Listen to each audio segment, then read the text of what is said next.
So we find out that the guy might have been isekai because the goddess wants to do something and change up all the different rules of the thing. But is the goddess like an admin for the game, or is this actually a different world? Welcome back, everybody, to another episode of Spoiler Warning for the Is It Isekai podcast. This is one of your co-hosts, Jim Jam, here with another anime review for you. This time we are talking about, as you can see, Lufas is back there.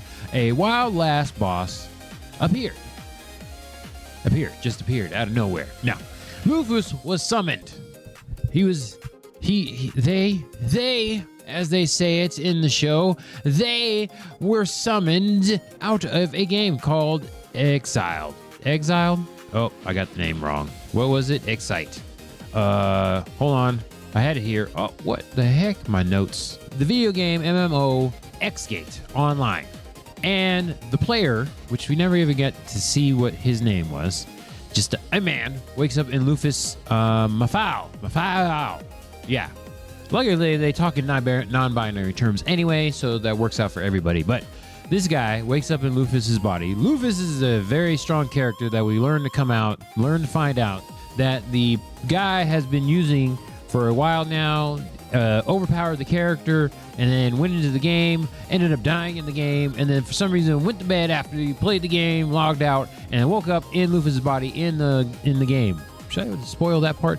This is a different world. Not technically the game, but we find out it's somewhat the game. This is spoiled world, and I'm telling all the stuff, okay? Jim Jam's telling everything, and you got to sit here. Or not. You don't have to listen to the video. But anyways, Exgate is the game, and then they go into the world where Lufas is there, and come to find out that Lufas has their own memories, and it's mixing with the guy's memories, and the guy in a tall blonde woman's body.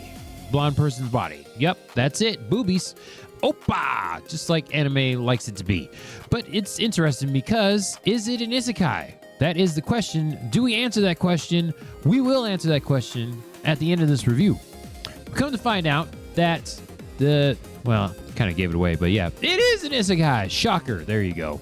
You're welcome. Been spoiled already. This is an isekai, but find out the guy didn't die. He just kind of went to sleep and woke up. Very much overlord-ish.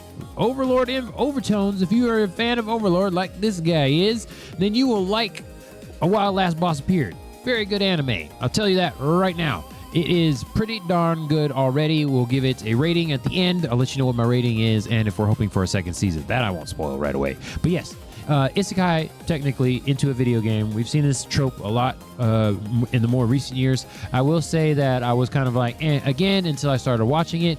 I do like the fact that it's a guy into a female body, which is interesting.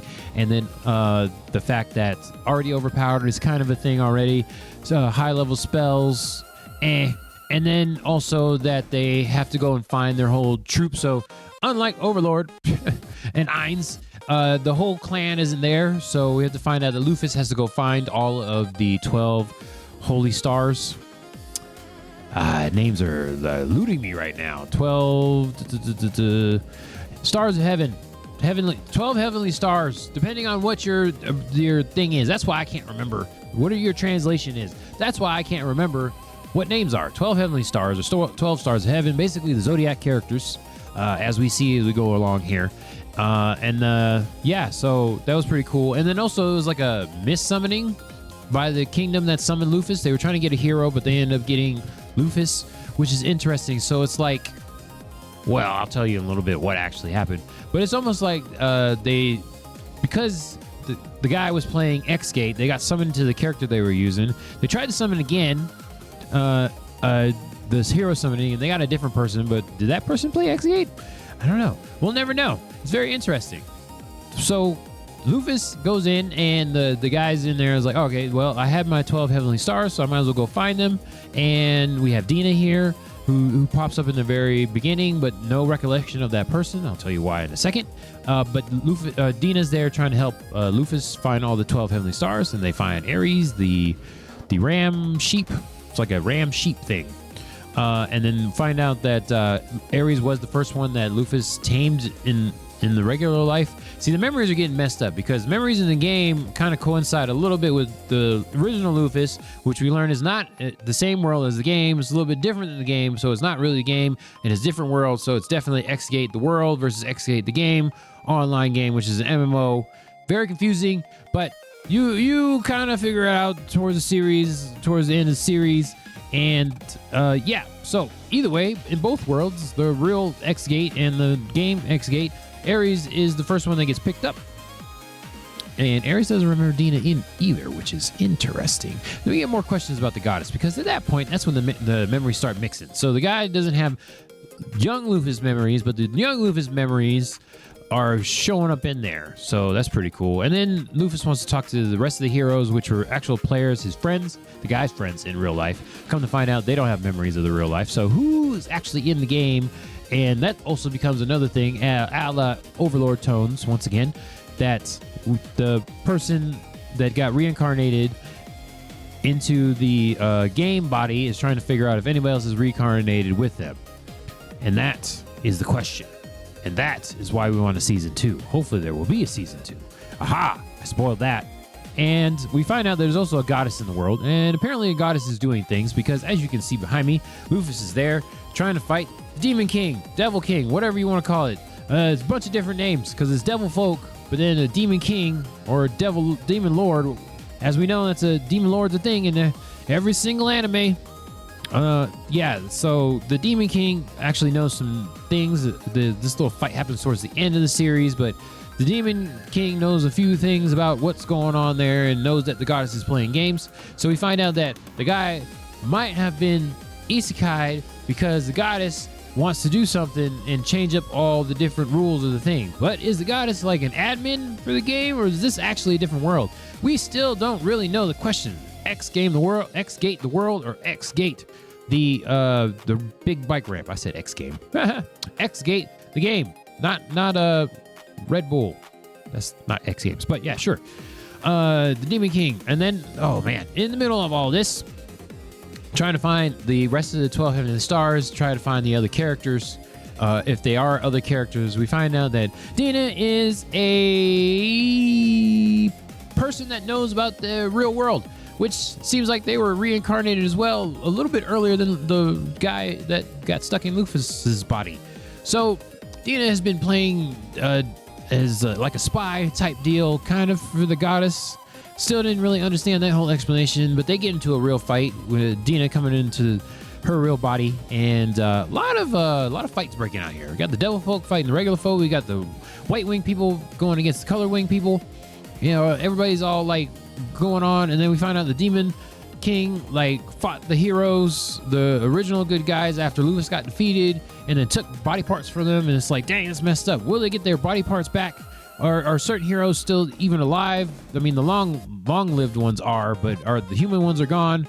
So trying to answer all these questions, and then finding out the goddess is going on. So at the end, we find out that Lufas is going to try to fight the goddess because the goddess summoned him, and the guy's trying to get back to his original world. A lot of stuff going on. And then the 12 Heavenly Stars, they don't like anybody that messes with Lufas. They're very protective of Lufas as their master. Of course, we have the last 3 rounding up the whole entire, well, the last 2, they're actually alive. Libra was stuck in the tomb, technically a golem, which is pretty cool. And then our Icaros, yep, nailed that one, is working with the Devil Folk, but then joins the team as well. So we got to see if the rest of the long-lived Heavenly Stars can go in. Ghosts are here. Yep, some of the ghosts are here. Of course there's a ghost. Why is there not a ghost? Yeah, so that's pretty much it. Wild last boss appeared. A whole lot of Overlord overtones, as I said before, but it's still very good. It's very interesting to see why the guy got summoned into Lufas's body, and like answer the question, is it a real world? Is it the game? Which one is it? Are they just meshing in between? Or maybe the goddess was the one that made the game and they are from Exgate, the world. They got summoned into our world and made it into a video game. You never know. Hopefully there's a season 2. I will give it 20 wings out of 22 wings, just because there's so much wing damage here. Winging going on, not chickens, but the heavenly-ish kind. They almost look like angels with their wings, but why is this thing between the white wing people and the colored wing people? It doesn't make any sense. Also, I know what I'm saying, and it sounds very, very real worldly there. So hopefully that'll get taken up. Will Lufas find the rest of the 12 Heavenly Stars, the ones that are alive? We'll see you in the next season of A Wild Last Boss Appeared. Great name, by the way. Just make it real simple right there. Just make it real simple for everybody. All right, that's it for now. This is Spoiler Warning, Is It Isekai podcast anime review with Jim Jam here. Catch us next time. Bye.